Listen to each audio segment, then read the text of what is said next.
mummunan farmaki yake yi, wanda ya gama neman Dogo Bahagon Sisko fa na ga yana amfani da kafa kenan. Dogo Bahagon Sisko fa yin faifai bari Dogo mai Takwasara fa ya farmake shi a wannan yanayi fa. Dogo Sisko ya tsaye da kafarsa akan wannan dambe da ake bugawa tsakanin Dogo mai Takwasara. Dogo Bahagon Sisko fa ya koma amfani da kafa, ya fi koma amfani da kafa fa. Dogo Sisko, Dogo mai Takwasara, Dogo Sisko, wato duka damban na dogaye ne. Wato Dogo Sisko fa, Dogo mai Takwasara, Dogon Bahagon Sisko ga suna a dabda yaji da 19 kenan.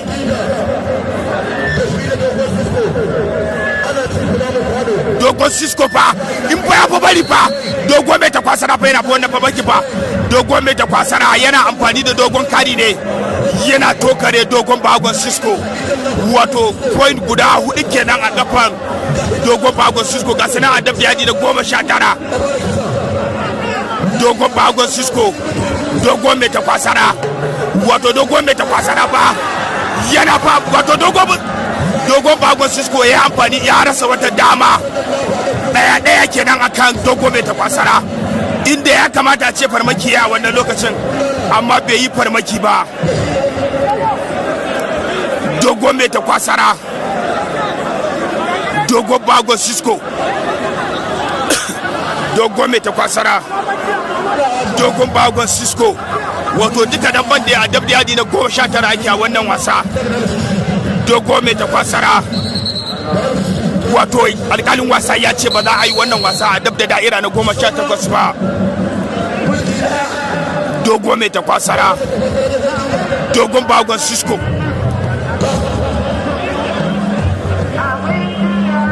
Dogo mai Takwasara, Dogon Bahagon Sisko, Dogo mai Takwasara, wato an samu point 5 kenan a kafar Dogon Bahagon Sisko, wanda ya fita da kafafuwarsa kenan ga dan banda.